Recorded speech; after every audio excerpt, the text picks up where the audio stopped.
যুবক, তোমার গান না শুনলে ঘুম আসে না। কাকা, আপনার গান না শুনলে অটো চলে না। চাচা, আপনার গান না শুনলে অটো চলে না। চাচি, আপনার গান না শুনলে দুঃখ ভোলে না। বোন, গান না শুনলে তোমার হৃদয় আনন্দিত হয় না। আপনার জন্য আমার বিল্ডিংটা ভেঙে পড়বে, বলে রাখি ছাড়বো না। আল্লাহ, তুমি আমার ভাইদেরকে হিদায়াত দাও ইয়া আল্লাহ, ছাড়বো না। এই যে ভূমিকম্প হলো আপনার গান বাজনা বাজানোর কারণে। মুহাম্মদ সাল্লাল্লাহু আলাইহি ওয়াসাল্লাম কি মিথ্যা কথা বলে? কারা কারা হাত তোলেন তো যে মুহাম্মদ সাল্লাল্লাহু আলাইহি ওয়াসাল্লাম জানে না, মুহাম্মদ সাল্লাল্লাহু আলাইহি ওয়াসাল্লাম জানে না, এরকম কারা কারা স্বীকার করে? আল্লাহ নবী বলেছে, যখন বাদ্যযন্ত্র বেড়ে যাবে, গায়িকারা সম্মুখে এসে নাচবে, তুমি অপেক্ষা করো, পাহাড়গুলো কেঁপে উঠবে, পৃথিবীটা নড়ে উঠবে। জালজালা, ইযা জুলজিলাতিল আরদু জিলজালাহা, যখন পৃথিবী প্রবল কম্পনে প্রকম্পিত হবে।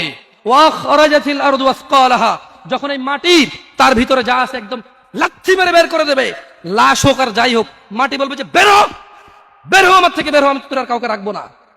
ওয়া ক্বালাল ইনসান, মানুষ বলবে মালাহা মালাহা, পৃথিবীটা কি হলো, এই মাটির কি হলো, কেন সে কবরগুলো লাশগুলো বের করে দিচ্ছে, কেন সে স্বর্ণ মতি হীরা মানিক্য বের করে দিচ্ছে, মালাহা, এর কি হলো, কেন পাহাড় নড়ে উঠছে, কেন পাহাড় ভেঙে চূর্ণ বিচূর্ণ হয়ে যাচ্ছে। মানুষ বলবে মালাহা, পৃথিবীর কি হলো, বিআন্না রাব্বাকা আওহালাহা, পৃথিবী এটা করবে, বিআন্না রাব্বাক, কারণ তোমার প্রতিপালক আওহালাহা, পৃথিবীকে আদেশ করেছে। আপনি গান শোনেন, আমি শুনি না, আপনি গান বাজান, আমি বাজাই না। যখন চিটাগং নড়ে উঠলো ভূমিকম্পে, আপনার বাড়ির সাথে আমার বাড়িটাও নড়ছে। বন্ধ করেন এই জুলুম আমাদের উপর। আল্লাহর দিকে তাকিয়ে বন্ধ করেন, আল্লাহর দিকে তাকিয়ে বন্ধ করেন। আপনার বাড়িটা যদি ভেঙে ফেলার তো ইচ্ছা, বুলডোজার এনে ভেঙে ফেলেন, কেউ ধরবে? কেউ জিজ্ঞেস করবে আপনাকে?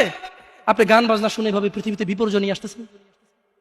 ইত্তাকিল্লাহ হাক্কা তুকাতিহ, আল্লাহকে ভয় করেন যেভাবে ভয় করা উচিত।